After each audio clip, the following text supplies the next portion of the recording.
द्वारपाल त्यो 2 नम्बरको लास पठाइदियो बाबु यहाँ। उमेरै नपुगेको ह्यान्डसम मान्छेलाई हतार हतार ल्याएर भर्खर 2-4 गर्लफ्रेन्ड बनाएर लप परेर यसो चलपल दिँदै त्यो हतार हतार ल्याउने। आज यमराज कि जेमराज हो मैले नराम्रोसँग थर्काउँछ। येपेर मान्छेले ल्याउने ल आच्चे वै हेर्दा यमराज त विकासै भएको रहेनछ नि।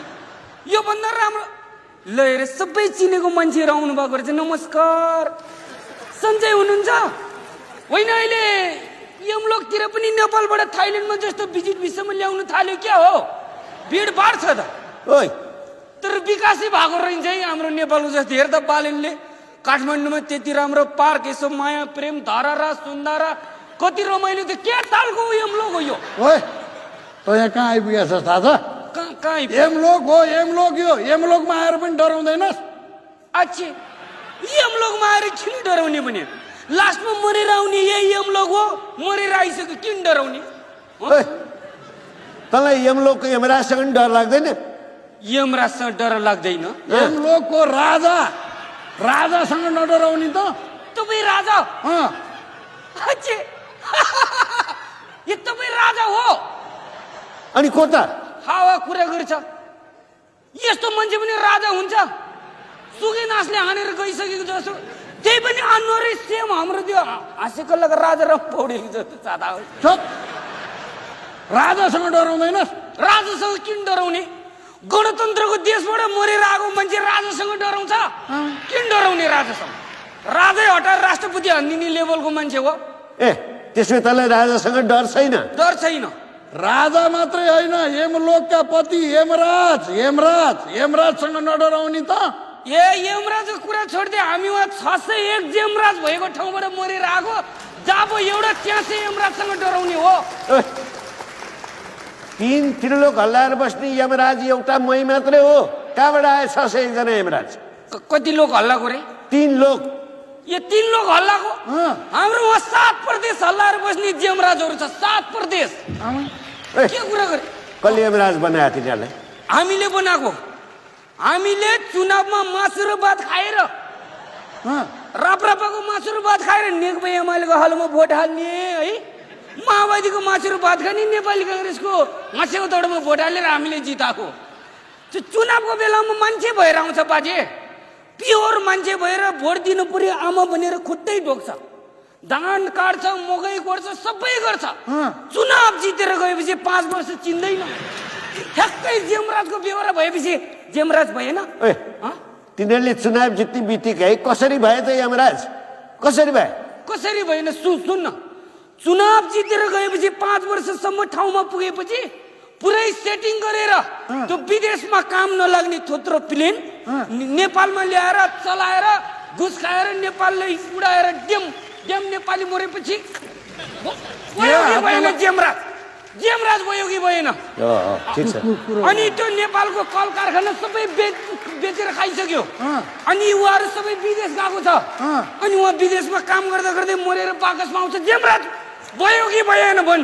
यो पनि हो महाराज। त्यो बाटोको ठेका आफ्नै पार्टीको डनलाई दिने है। अनि वर्षसम्म बाटो नबनाउने, खाल्टा खुल्टी नपुर्ने, पहिरो नबनाउने, अनि गाडी गरेर डेम नेपाली मर्छ। जेमराज भयो कि भएन? ठीक हो। भयो कि भएन भन्न? कुरो ठिक हो। एक टिप्नु पर्छ। 7 दिन जति भनिदिन्थ्यो। आज मसँग समय एकदम सर्टेज भएर हो। ल ठिक छ कुरो बुझ्यो। अनि यसको मरण कसरी भयो? अनि तेरो यो मरण चाहिँ कसरी भएको अरे? त्योभन्दा अगाडि त त्यहाँ मर्नुभन्दा अगाडिको तेरो पेसा के थियो? मलाई त्यो चाहिँ सोध्नु मन लाग्यो। पेसा त मेरो एकदम समाजसेवा हो बाजे। कस्तो समाजसेवा? रातभरि टिकटक लाइभ बस्ने, दिनभरि महिला समाजसेवा। महिला समाजसेवा? महिला गाउँमा पुरुषहरू सबै विदेश गयो, म एक्लै छ। सबैको काम मैले गरिदिनु पर्छ। दबाई ल्याइदे भन्छ, नुन सक्यो भन्छ, कहिले हस्पिटल लगिदिए भन्छ, ऊ गर्दै भन्छ। यो सबै मैले गरेपछि अनि समाजसेवा भएन? ए गाउँमा पुरुषहरू नै छैन? सबै विदेश गए। महिला मात्रै छन्? सबै विदेश गए। म एक्लै हो। मैले भने होइन महाराज, एकपल्ट जानै पर्ने ठाउँ हो।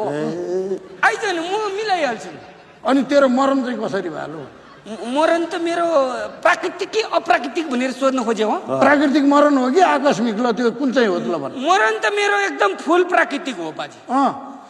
हरियो मकै घारी अँ, मकै घारी भित्र रातो सारी त्यहाँ माथि सुन हेर यहाँ सुनभित्र दुईजना बसेर माया प्रेम गर्दै थियो एकैचोटि घाँटी काटेको मात्रै पनि थाहा पायो कसले काट्यो तेरो घाँटी त्यो त्यही केटीको पहिले काटेको भन्छ यो अन्तर्राष्ट्रिय खेलाडी रहेछ महाराज केटीको पोइ हजुर तेरो बिहा गरेको थिएन श्रीमती थिएन बिहे गरेको थिएन श्रीमती थिएन अर्काको श्रीमती लिएर आफ्नै बनाएको थियो त्यो पनि लास्टै शङ्का गर्ने भने बेलुका बुढाबुढी बसेर यसो माया प्रेमको कुरा गराउनु भनेको 4 जना युट्युबर लिएर आउने 4 जना आमा हो तेरो श्रीमतीले 4 जना युट्युबर मेरै श्रीमतीले महिला युट्युबर लिएर आएको किन नि अब त्यो दिन म अर्काको श्रीमतीसँग बसेको थियो क्या अँ, यो सिधै नर्कमा गयो है यो अन्तर्राष्ट्रिय खेलाडी रहेछ सुन बाजे अहिले हाम्रो नेपाल त एकदम हाई लेभलमा चाहिँ अगाडि बढेको छ हाई लेभलमा एकदम अनौठो काम भइरहेको छ हाम्रो नेपालमा 6 महिना लभ गरेर ल्याएको श्रीमती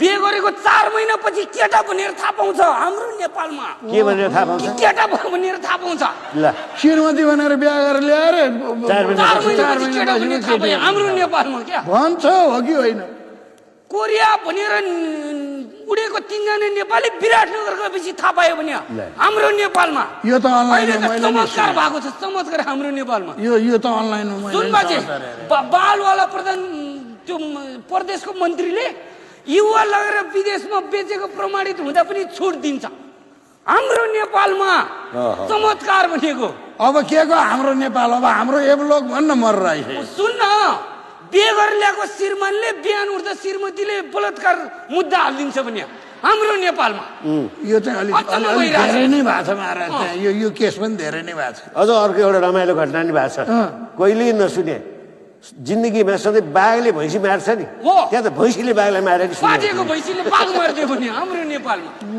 चमत्कार भइरहेछ भने भनेपछि हजुरको चाहिँ बाघ मार्ने खालको कि नमार्ने खालको त भएछ अब मेरो बाघ जे पनि मारिदिन्छ पावर पुग्यो पावर बाजे पुग्यो अरू सोध ल भइहाल्यो अनि त्यो तपाईँले अघि कसरी मर्यो भन्थ्यो नि अबदेखि मलाई यो सम्बोधन गर्दा श्री समाजसेवी हाउडे भनेर सम्बोधन गर्ने पावर पुग्यो समाजसेवी हाउडे अर्का श्रीमतीसँग लाग्ने पनि समाजसेवी हुन्छ समाको छ सुन्न पहिला अलि 2 महिना अगाडि हाम्रो नेपालमा कस्तो गीत आयो थाहा छ ओ राई महिलाले गाउँै छोड्यो रे भनेर आयो त्यसको 2 महिनापछि फेरि महिलाको गीत आयो मलाई पल्ला घरे सैलोले एमुतो ढल्यो ढल्यो भनेर मेरै अगाडि पुक्लुक लडेपछि हेरेर बस्छ बाजे तपाईँ हेरेर बस्छ बस्दैन उठाइहाल्छ अनि त्यसलाई धेरै बोल्यो भनेर मारेर पठाएको त मारेर अरू केही होइन ल बस पुग्लो लडेपछि मैले समाजसेवाको भावले आँगलो मारेर उठाएको त्यसको पहिले झुकेर काटेको भन्छ ल ठिक छ काटे थाहा पाइनस् यहाँ बाटोमा आएपछि थाहा पाएको मरण त यसको नि त्यस्तै रहेछ ल अब यसलाई नर्कैतिर त होला नि केस राम्रो छैन होइन यस्तो मान्छे हाम्रो यमलोकलाई चाहिन्छ होइन त्यसैले यसलाई पनि स्वर्गमै पठाइदिए के कुरा गर्नुभयो होला महाराजले त्यत्रो केटी काण्डमा परेर अर्काको श्रीमतीसँग परेर लागेर उहाँ लोइन्जोइले काटेर पठायो त त्यस्तो मान्छेलाई स्वर्गमा अब अर्काको श्रीमती पट्याउने भने चान्सुर कुरो हो जो पाए त्यसले सक्छ यमराजै यस्तो भएपछि त अनि कसरी यो यमलोक पनि धेरै चल्ला हात लाग्यो स्वर्गमा लाग्यो ल है बधाई छ। हजुर यमराज महाराजले स्वर्गमै ठेलिदिनु भयो त स्वर्ग पर्यो त्यो स्वर्गमा राख्दाखेरि यहाँ टाइम पास रहन्छ है विकास पनि खासै देखेन त्यो हाम्रो नेपालबाट एकदम भाइरल भएको बाजे क्या मरेर आएको थियो भेलु बाजे भन्ने पछि अलिअलि छाडा पनि बोल्छ त्यो बाजेसँगै राख्दै अलिक टाइम पास नहोला जस्तो भयो मलाई भेलु बाजे त्यसलाई हामीले कहाँ राखेका छौँ त महाराज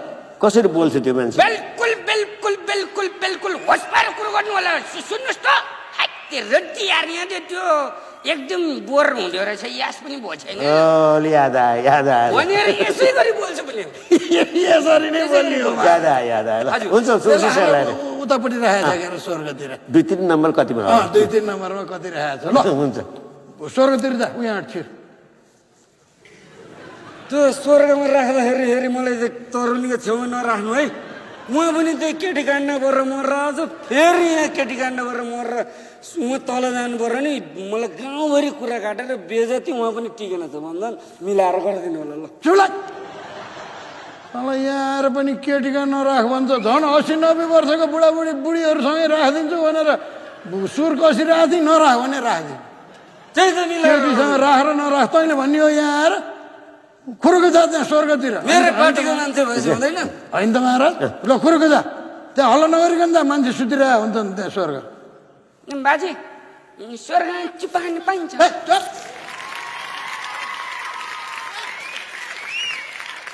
कस्तो कस्तो जियात्रो मान्छे मरेर आउँछन् हो